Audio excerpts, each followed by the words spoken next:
అరే మేడారం జాతరకు మమ్మలను కూడా విలువొద్దా, తప్పకుండా వస్తుంటిమి అని పార్టీ పెద్దలు పిలిచేదే ఉండేగాని టైం లేక మతల వంపలేసారని మంత్రి మేడం. గంత పెద్ద జాతరను సంబురంగా చేసినందుకు సర్కార్ను తారీఫ్ చేసిరట. సమ్మక్క సారలమ్మ పోరాటం మీద మంచిగా సినిమా తీసి దేశమంతటా చూపిస్తే ఎట్లుంటదనే చర్చ కూడా నడిచిందటుల్లా. ఇంతకు గీ ముచ్చట్లు ఎవరితోటి ఎవరు పెట్టిండ్రు అంటురా. చలో ఢిల్లీలో హైకమాండ్ పెద్దలతోటి స్పెషల్ మీటింగ్ నడిచింది. సీఎం రేవంత్ రెడ్డి సారు, మంత్రులు, తెలంగాణ కాంగ్రెస్ ఇన్ఛార్జ్ మీనాక్షి మేడము, అటు కాంగ్రెస్ అధ్యక్షుడు Mallikarjuna Kharge, main leader Rahul Gandhi sir. మన కాడ రాజకీయం ఎట్లుంది, మున్సిపల్ ఎలక్షన్లు ఎన్ని గెలిచింది, నడుస్తున్న పనులేంది, పెట్టిన పథకాలేంది, పబ్లిక్ ఎట్లా అసర్ అవుతుంది, ప్రతి ఒక్కటి చెప్పుకొచ్చిరట.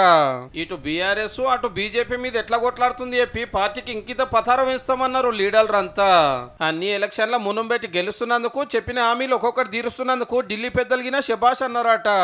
స్కీమ్స్ ఎట్లా నడుస్తున్నాయి తెలంగాణలో, ప్రజల్లో ఏదైతే నమ్మకం ఉందో ఈ ప్రభుత్వం పైన, ఇప్పుడు జడ్పీ ఇంకా ఎంపీటీసీ ఎలక్షన్స్ రావచ్చు, దాంట్లో ఎట్లా పర్ఫార్మెన్స్ ఉంటుంది అంటే జనరల్ రివ్యూ అనం. మంచి మీటింగ్ జరిగింది. మంత్రులందరూ కూడా వారి వారి అభిప్రాయాలు చెప్పగలిగినారు. అందరు అభిప్రాయాలు విన్నారు.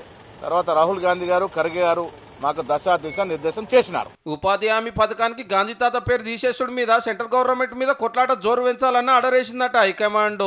షానొద్దుల కాంచెల్లి ఏటింగ్ చేస్తున్న నామినేటెడ్ పదవులు ఒక 10-15 రోజులలో వంచేయాలని డిసైడ్ చేసిరట.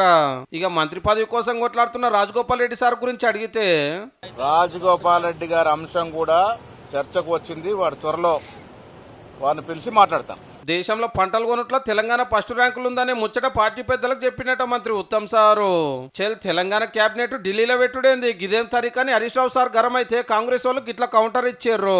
మీరు సెక్రటరియట్ రాజకీయాలను, పరిపాలనను వదిలిపెట్టి ఫామ్ హౌస్ నుంచి చేస్తే లేని పొరపాటు. మా జాతీయ పార్టీ, మా హెడ్ క్వార్టర్ ఢిల్లీ. మీరు తెలంగాణ ఉద్యమం అప్పుడు ఢిల్లీ రాలేదా? ఢిల్లీలో కదా నిర్ణయం జరగాల్సింది. మీరు కూడా కదా గతంలో ఆఫీస్ కు పార్టీ స్థలం తీసుకున్నారు ఢిల్లీలో. మీరు రీజనల్ పార్టీ అయినా ఢిల్లీలో ఆఫీస్ ఎందుకు మీకు? ఏ ముచ్చట ఇట్లుంటే కేసీఆర్ తెలంగాణ జాతిపిత అని బీఆర్ఎస్ వాళ్ళు ఊకుకు అంటున్నందుకు station Ghanpur MLA Kadiyam Srihari sir గిట్లా క్వశ్చన్ చేసేయండు. భారతదేశానికి జాతిపిత ఒకరే, ఆయన మహాత్మా గాంధీ గారు. ఆ జాతిపితను అవమానపరిచే విధంగా వీడు కూడా కొత్తగా జాతిపిత అని పేరు పెట్టుకుని వస్తే మీకు మీరే అనుకుంటే ప్రజలు దాన్ని అంగీకరించాలి కదా. జాతిపిత ఆడబడుతున్నాడు, మరి జాతిపిత ప్రజల్లోకి ఎందుకు రావడం లేదు?